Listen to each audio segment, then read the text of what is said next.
Saya, Coach Antonius Arif, dalam Selling Morning Briefing yang akan memfasilitasi Anda briefing pagi untuk para sales Indonesia di masa COVID-19 dan pemulihan setelah COVID-19 dari Senin hingga Jumat.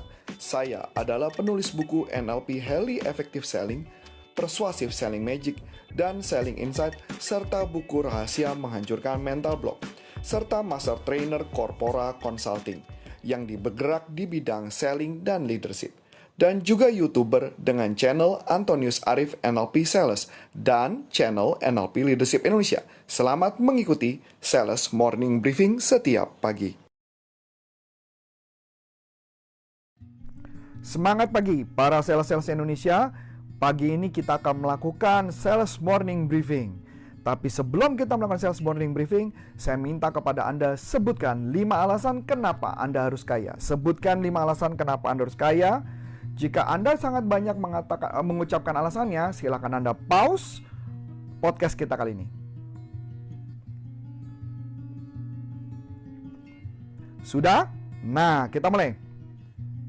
Dalam dunia penjualan, ada beberapa fase yang kita harus lakukan ketika mau berjualan pada orang. Ada 7 fase selling. Fase apa aja?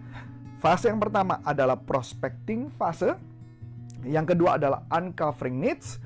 Yang ketiga presentasi solusi. Yang keempat handling objection. Yang kelima negosiasi. Keenam closing fase. Dan yang terakhir customer retention fase. Saya akan jelaskan kepada Anda sedikit demi sedikit. Prospecting fase adalah fase di mana Anda mengumpulkan database sampai menelpon customer dan melakukan riset. Oke, sampai bikin janji ketemu. Fase kedua adalah fase di mana Anda menggali kebutuhan mereka apa. Setelah menggali kebutuhan, kemudian fase ketiga Anda presentasikan solusi. Anda presentasi solusi. Yang keempat, atasi keberatan. Yang kelima, negosiasi, karena bisa saja pada saat proses dan orang yang sudah mau beli akan terjadi proses negosiasi. Dan negosiasi tidak melulu mengenai harga, karena kadang banyak sales yang menjatuhkan harga dan which is itu nggak bagus. Yang keenam adalah closing fase, ya. Dan ketujuh adalah customer retention, supaya dia membeli lagi, bahkan membeli barang yang lebih mahal. Nah, di dalam fase tersebut, coba Anda evaluasi di mana letak kelemahan Anda. Kalau Anda lemah di bagian prospecting fase, maka fasenya mungkin dikit. Misal contoh yang paling sederhana, kita pakai konsep pipeline. Misal Anda closing rasio selama ini ketemu prospek 10 orang, closing 1 gitu ya. 10 prospek closing 1, tapi Anda membutuhkan database sebanyak 50 database, maka rumusnya adalah 50 dari database Anda kontak, 10 berhasil janji temu, 1 closing. Berarti kalau Anda mau closing 3, maka yang harus Anda lakukan adalah 50 kali 3 berarti 150 database, dan bikin janji ketemu berarti sebanyak 30 janji ketemu dan closing adalah 3. Dari fase-fase tersebut, mana kelemahan Anda? Apakah kelemahan Anda di fase prospecting? Kalau kelemahan Anda fase prospecting, berarti Anda harus mendalami teknik skill berkaitan dengan bagaimana mencari database, bagaimana memprospek, bagaimana mendekati orang.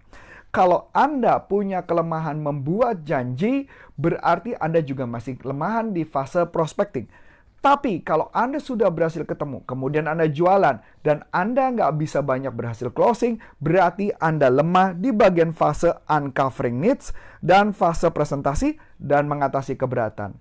Kalau Anda berhasil closing dan negosiasi harganya selalu murah, berarti Anda lemah di bagian fase negosiasi.